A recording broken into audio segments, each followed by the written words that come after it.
Il y a 80 ans, la guerre de résistance du peuple chinois contre l'agression japonaise est couronnée de succès. Début septembre, la cérémonie commémorative a eu lieu en Chine à travers un grand défilé militaire.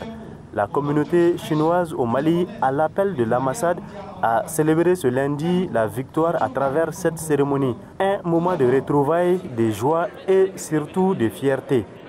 Avec 14 ans de lutte vaillante et plus de 35 millions de pertes de vie, le peuple chinois a donné une contribution historique à la victoire de la guerre mondiale antifasciste.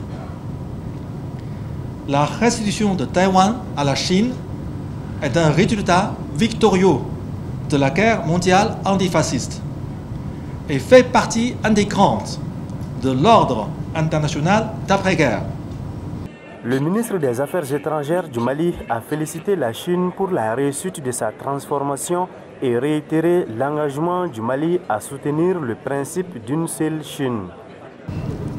La Chine peut compter en retour sur le soutien constant du Mali, entre autres sur des questions sur lesquelles la Chine est attaquée sur la scène internationale, notamment sur la question de Taïwan qui touche à l'unité de la Chine, mais aussi au problème du Xinjiang, mais aussi la situation au Tibet.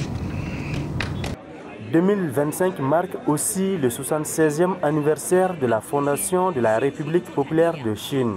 En moins d'un siècle, la Chine, qui était un pays agricole pauvre, est devenue la deuxième puissance économique du monde.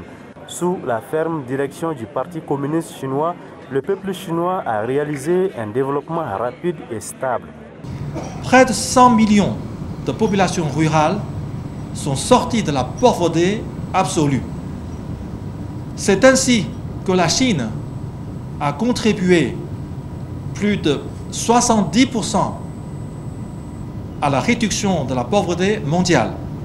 Cette année marque également le 65e anniversaire de l'établissement des relations diplomatiques entre le Mali et la Chine.